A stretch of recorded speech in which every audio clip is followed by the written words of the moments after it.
Hello, my name is Vince Faney. I am the author of the 600-page training manual called ZEN and the Art of Resistance Training, a yogic and scientific approach to weightlifting. In the beginning of this video and other videos, I make the bold assertion that I am going to once again trash Larry Allen's NFL bench press record. He has done more than anybody in the NFL. He has benched 225 pounds 43 times 2 years straight. Now, at my best, in my prime, I've done 225, 62 reps in 60 seconds. I bench press at 180 pounds, 5'8" at 8% body fat, 480 pounds. Now, I want to just tell you a little bit about myself, where I come from. I have a lifelong love and obsession with the acquisition of unfettered strength. I have really obsessed with finding ways to acquire this strength without the use of anabolic steroids or dangerous performance enhancement drugs or supplements. So I used many mind-body techniques for the acquiring this end.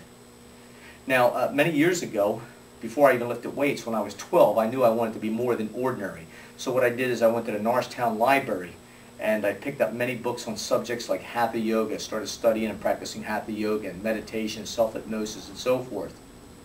I wanted to become the Greek ideal of mind, body, spirit, be the perfect blend of what I believe God had intended humans to be.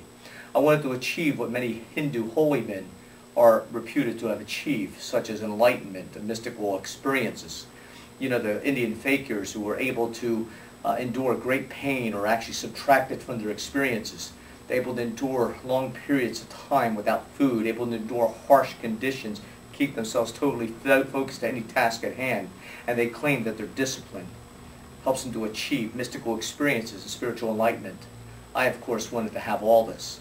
Then at the age of 14, I met this wonderful, remarkable schoolmate named Jimmy Yacovetti. Those of you who went to Upper Marion, I'm sure you remember him now, though he's passed away many years ago. I basically owe him a great debt of gratitude because he got me thinking. He got me inspired to start lifting.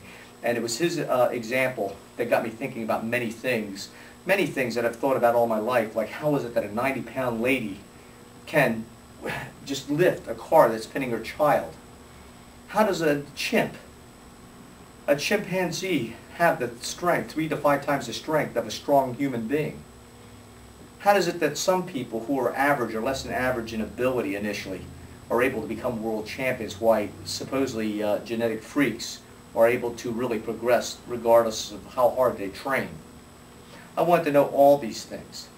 So Jimmy got me lifting weights. He gave me some advice, and I picked up my first Sears and Roebuck weight set, and with it came a little manual, a simple basic manual that gave 3 exercises for every body part. And it suggested that I did 2 sets of 10 reps, lifting something as heavy, barely getting 2 sets of 10. Recommending that if I got the 2 sets of 12, that it was time that I could go up 5 or 10 pound increments and try again 2 sets of 10. Well, after a time, progress became damn hard, extraordinarily slow, torturous, if it happened at all. So I started experimenting with a variety of new rep ranges and velocities and training volumes and so forth. All of a sudden, it was apparent that I got onto something groundbreaking, revolutionary. I started making all sorts of strength gains. My strength became freakish. I became addicted to the gains I was making. And so I started to secretly train. I wouldn't tell people my results. I wouldn't tell them how I was training. I just took delight that I was getting stronger and stronger and stronger, and I kept this to myself and went along for years this way. So eventually, I found a variety of ways to train. I've experimented with various things that the world champions have espoused. I came up and created new ideas on my own and experimented on myself, and I had the pleasure of experimenting on hundreds and hundreds of willing human guinea pigs. Until one day, I benched 480.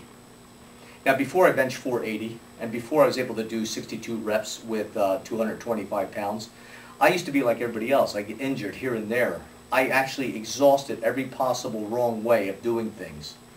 So I eventually kept what worked and added on new ideas. Kept what worked and added on new ideas. And eventually I was able to come across a training program that would keep me going, free of injury, constantly. Now, in the next couple slides, I'm going to basically write down what the rest of my creds are, what my performance level is. I got this recommendation from Bill Pearl. Normally I'd never like to brag, but you want to have confidence that I know what I'm talking about. I basically have to tell you what I was able to do, and all this is verifiable. I have trophies, I have witnesses, I am in magazines over the years at various contests and so forth and so on. I would take a polygraph test. You could call Ironworks and Cresswell. So everything I'm talking about is verifiable. Anyways, go to the next slide, look at my creds, pause as you need, read what I've shown. We'll go from there. Thanks.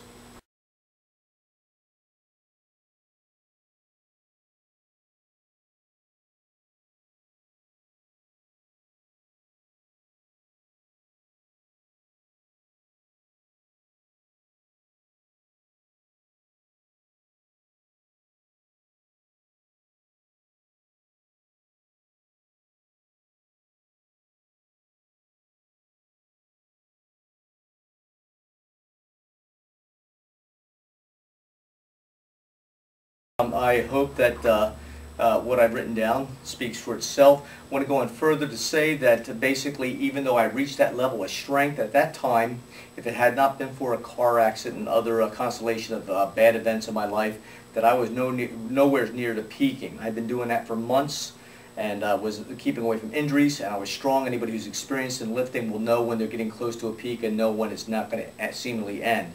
I estimated in a few months I would have done 525 pounds on the bench. I would have gotten down to 175. I estimated if I stayed at 180 in a couple months more, I would have got to 540. That's 3 times my body weight in the bench. Now, quite frankly, if you take shirts and steroids out of the picture, it is not unlikely that I would have been only one of 3 people on the planet that has benched 3 times their body weight. You look at the stats, the people who are benching 3 times, there aren't many of them are using shirts. Many of them are using steroids.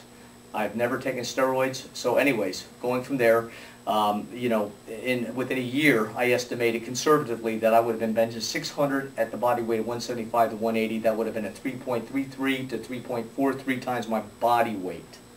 That's the strength ratio. Now, that's awesome, because if I can do it, anybody can.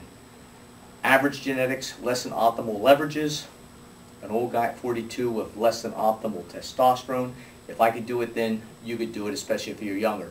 Now, when I was younger, just to give you another example, I weighed 160 pounds before I moved out to Oregon. I trained like a fiend. I'd start with 275 pounds, do 25 reps, go up 25-pound increments, doing as many reps for each set till failure, and finish off with 400 and 410 pounds respectively at the body.